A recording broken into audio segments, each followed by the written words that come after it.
Olá, graça e a paz de Jesus de Nazaré esteja com você. Hoje, capítulo 18 do livro de Atos dos Apóstolos.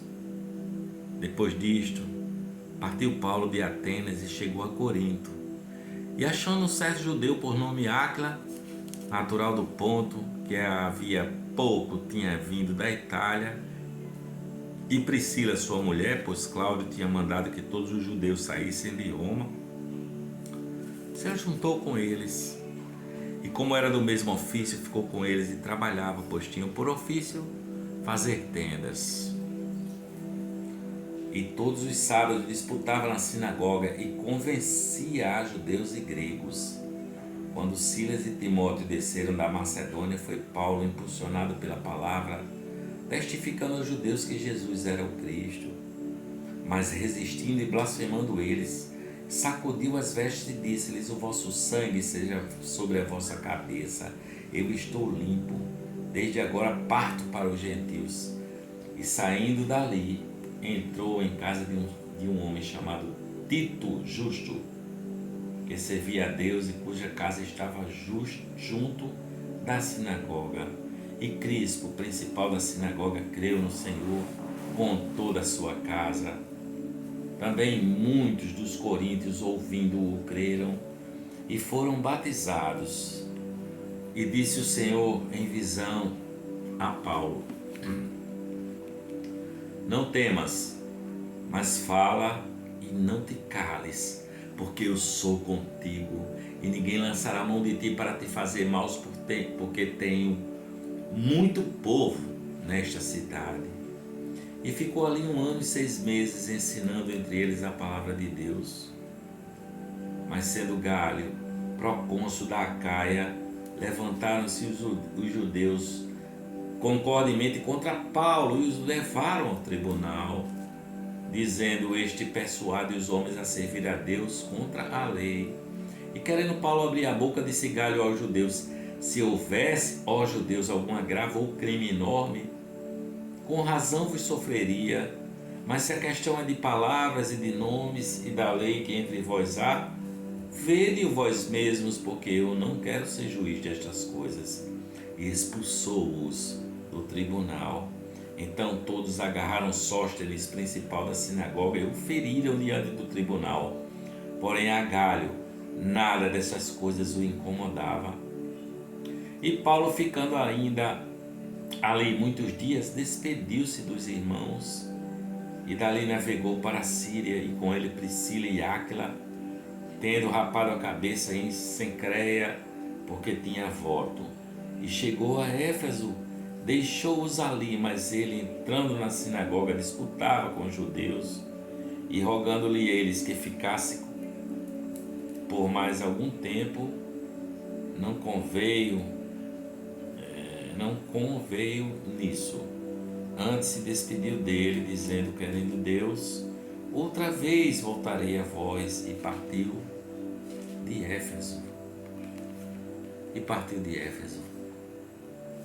E chegando a Cesareia, subiu a Jerusalém, e saudando a igreja, desceu a Antioquia, e estando ali algum tempo, partiu, passando sucessivamente pela província da Galácia e da Frígia, confirmando a todos os discípulos. Apolo em Éfeso. E chegou em Éfeso um certo judeu chamado Apolo, natural de Alexandria, varão eloquente e poderoso nas escrituras. Este era instruído no caminho do Senhor e fervoroso de espírito, falava e ensinava diligentemente as coisas do Senhor, conhecendo somente o batismo de João.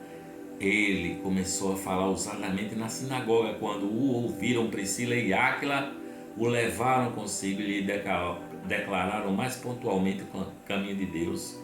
Querendo ele passar a Caia, o animaram os irmãos e escreveram aos discípulos que o recebessem, o qual, tendo chegado, aproveitou muito aos que pela graça criam, porque com grande veemência convencia publicamente os judeus, mostrando pelas Escrituras que Jesus era o Cristo, era o Messias.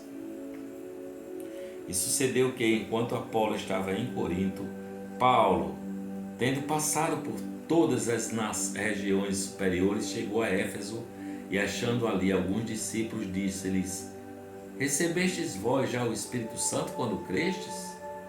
E eles disseram: Nós nem ainda ouvimos que havia Espírito Santo.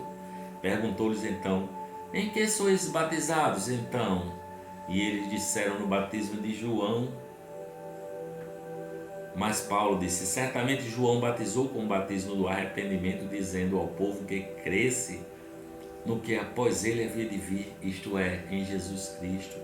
E os que ouviram foram batizados em nome do Senhor Jesus, e impondo-lhes Paulo as mãos, veio sobre eles o Espírito Santo, e falavam em línguas e profetizavam. Estes eram ao todo uns 12 varões. E entrando na sinagoga, falou ousadamente por espaço de 3 meses, disputando e persuadindo-os acerca do reino de Deus. Mas como alguns deles se endurecessem e não obedecessem, falando mal do caminho perante a multidão, retirou-se deles e separou os discípulos, disputando todos os dias na escola de um certo tirano. E durou isto por espaço de 2 anos, de tal maneira que todos os que habitavam na Ásia ouviram a palavra do Senhor Jesus, tanto judeus como gregos, e Deus, pelas mãos de Paulo, fazia maravilhas extraordinárias, de sorte que até os lenços e aventais que se levavam de seu corpo aos enfermos e as enfermidades fugiam deles, e os espíritos malignos saíam. E alguns dos exorcistas judeus ambulantes tentavam invocar o nome do Senhor Jesus sobre os que tinham espíritos malignos, dizendo: Esconjuro-vos por Jesus a quem Paulo prega. E os que faziam isto eram 7 filhos de Seva, judeu principal dos sacerdotes. Respondendo, porém, o espírito maligno disse: Conheço a Jesus, bem sei quem é Paulo, mas vós, quem sois? E saltando neles, o homem que tinha um espírito maligno, e assenhoreando-se dos dois, pôde mais do que eles, de tal maneira que nus e feridos fugiram daquela casa. E foi isto notório a todos os que habitavam em Éfeso, tanto judeus como gregos, e caiu temor sobre todos eles, e o nome do Senhor Jesus era engrandecido. Muitos dos que tinham crido vinham confessando e publicando os seus feitos. Também muitos dos que seguiam artes mágicas trouxeram os seus livros e os queimaram na praça, na presença de todos. E feita a conta do seu preço, acharam que montava a 50.000 peças de prata. Assim, a palavra do Senhor crescia poderosamente e prevalecia. E cumpridas estas coisas, Paulo propôs em espírito ir a Jerusalém, passando pela Macedônia e pela Acaia, dizendo: Depois que eu houver estado ali, importa-me ver também Roma.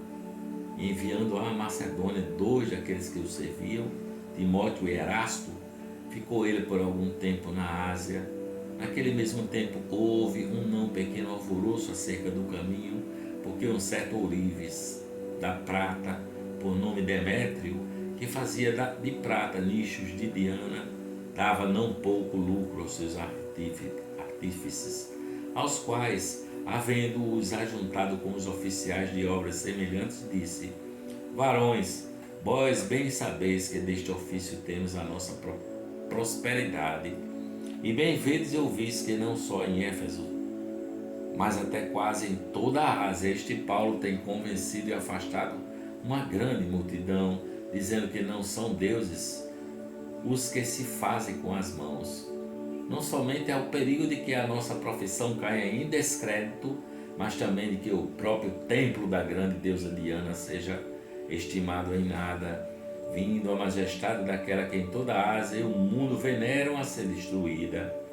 Ouvindo isso, encheram-se de ira e clamaram, dizendo: Grande é a Diana dos Efésios, grande é a Diana dos Efésios, e encheu-se de confusão toda a cidade, e unânimes correram ao teatro, arrebatando a Gaio e a Aristarco,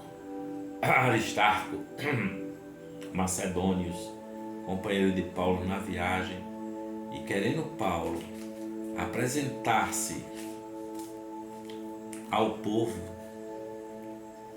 não lhe permitiram os discípulos.